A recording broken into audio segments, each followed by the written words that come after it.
जय माता दी। आप सभी का आपके अपने चैनल ज्योतिष बाई कमला पांडे में हार्दिक स्वागत है। इस वीडियो में हम चर्चा करेंगे, बहुत जरूरी सूचना आपको दे रहे हैं। इस बार जो मोहिनी एकादशी 3 तारीख को है, व्रत उसका यानी कि रविवार के दिन है। इसके व्रत पारायण का समय क्यों दोपहर में है? सोमवार के दिन सुबह व्रत पारायण क्यों नहीं करना है?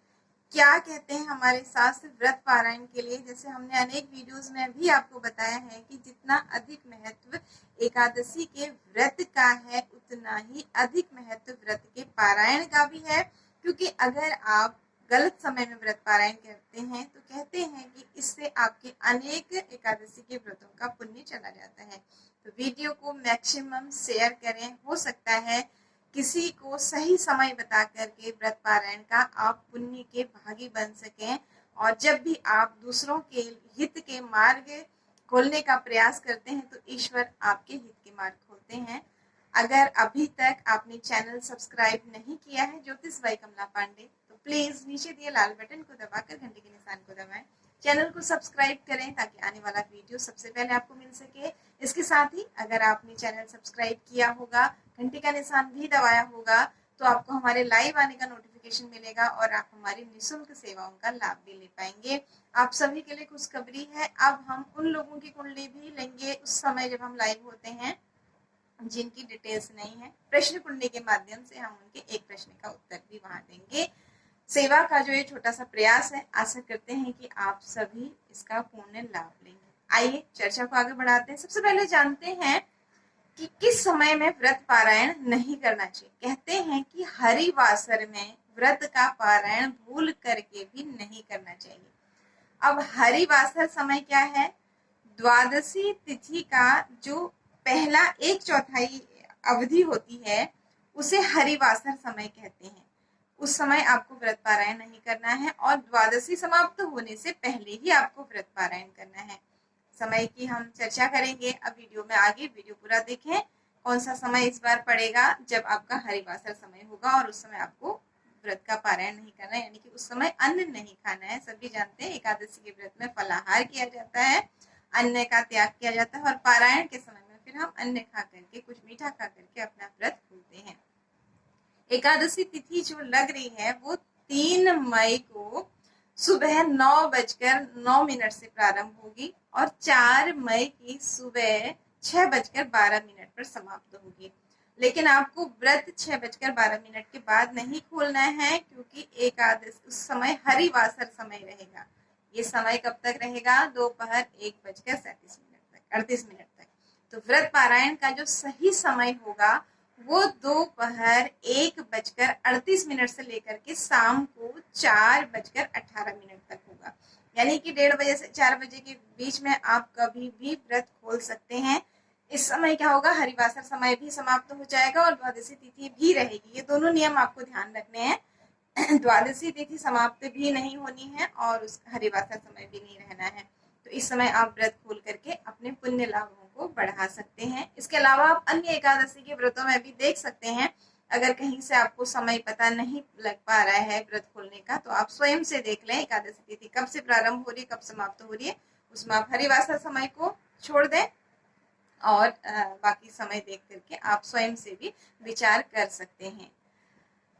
इस दिन आपको सुबह जल्दी उठ करके अपने घर की सफाई करके स्नान आदि क्रियाओं से निवृत्त होकर के साफ स्वच्छ वस्त्र पहन लें। रविवार पड़ रहा है, पीले वस्त्र आप धारण करके भगवान विष्णु के आगे घी का दीपक जलाएं। आपके पास भगवान विष्णु की जो भी मूर्ति फोटो है, इस समय लॉकडाउन की अवस्था में सामग्रियां नहीं होंगी, कोई बात नहीं। भगवान विष्णु को तुलसी बहुत प्रिय है और हर घर में तुलसी होती है। तुलसी पत्र एक दिन पहले ही तोड़ के रख लें, क्योंकि एकादशी के दिन तुलसी नहीं तोड़ी जाती है, साथ ही रविवार को भी नहीं तोड़ी जाती है। तो आप पहले तोड़ करके रख लें। तुलसी बासी नहीं होती, हमने अनेक बार आपको बताया है। उस दिन आप भगवान को धूप दीप नैवेद्य से पूजन करें। जो भी आपके पास सामग्री उपलब्ध है, आप तुलसी डाल करके भगवान को पंचामृत का, दूध का और घर में बनाए हुए कुछ भी शुद्ध मिष्ठान दूध के अगर हैं उनका भोग लगाएं। फलों का भोग लगाएं। आम कई जगह आ गए हैं, पीले फलों का आप भोग लगा सकते हैं। इस तरह से आप भगवान विष्णु का पूजन करें। कथा जरूर पढ़ें, कथा का बहुत अधिक महत्व होता है इन व्रतों में।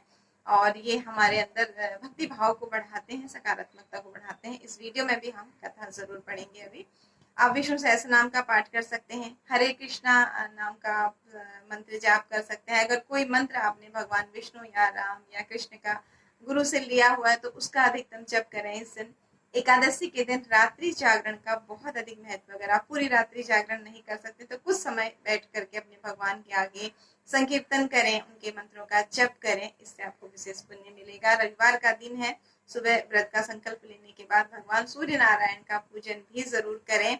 और इस समय जहाँ आर्थिक मंदी का दौर चल रहा है, गोचर में बृहस्पति भी कमजोर चल रहे हैं, तो ऐसे में भगवान विष्णु की आराधना आपको बहुत अधिक लाभ देगी। प्रेम और श्रद्धा से आप जरूर करें। पारायण से पहले अन्नदान जरूरी होता है एकादशी में, तो आप बाहर इस समय नहीं जा सकते तो घर में ही आप अन्न निकाल करके या कुछ दक्षिणा निकाल करके रख दें। जब भी व्यवस्था हो आप जा करके इसे किसी जरूरतमंद को या फिर ब्राह्मण देव को दे सकते हैं। आइए अब कथा प्रारंभ करते हैं। क्या है इसके बारे में कथा? कहते हैं कि भद्रावती नामक एक सुंदर नगर था। वहाँ एक जो राजा थे वो द्रुतिमान नाम के राजा थे और बहुत ही धार्मिक नेचर के थे, धर्म कर्म के कार्यों में लगे रहते थे। ना केवल राजा, इनकी प्रजा भी सदैव धर्म कर्म के कार्यों में लगी रहती थी। इन्हीं के राज्य में एक वैश्य धनवान सेठ था जिसका नाम भी धनपाल था। वो सदैव भगवान विष्णु की भक्ति में लगा रहता था, परम भक्त था भगवान विष्णु का। उसके 5 पुत्र थे और इसके 4 पुत्र तो ठीक इसी की तरह धर्म कर्म के कार्यों में लगे रहने वाले, भक्ति में लगे रहने वाले थे। पर इसका जो सबसे छोटा बेटा था उसका नाम था धृष्ट बुद्धि। जैसा उसका नाम था धृष्ट बुद्धि वैसे ही वो हमेशा काम भी करता था। इसलिए कहते हैं कि नाम हमेशा सोच समझ करके रखने चाहिए। वो सदैव पाप कार्यों में लगा रहता था, उदंड करता रहता था। कोई भी ऐसा गलत काम, पाप कर्म नहीं था जो उसने छोड़ा हो। उसे सुधारने के धनपाल ने बहुत प्रयास किए लेकिन वो असफल हुए। अंततः उन्होंने उसे अपने घर से निकाल दिया। उसके भाइयों ने भी उसे अपने जीवन से, अपने घर से बेदखल कर दिया। और जब ये भटकता हुआ इधर उधर परेशान हुआ, भूखा प्यासा, तब इसे कुछ समझ में आया कि हाँ, इससे गलत कार्य हुए हैं।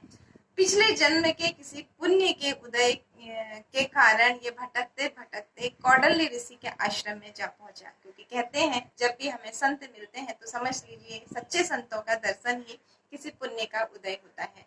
जब वहां ये पहुंचता है, मुनि के चरणों में गिर पड़ता है। कई दिन से भटक रहा था, भूखा प्यासा था, समझ में आ गया था कि गलत कार्यों को करने का रिजल्ट गलत ही होता है। तो मुनि से कहता है मार्गदर्शन करें, मेरा उद्धार करें, मैंने बहुत गलत काम किए हैं, मैं क्या करूं कि मेरा जीवन संवर जाए।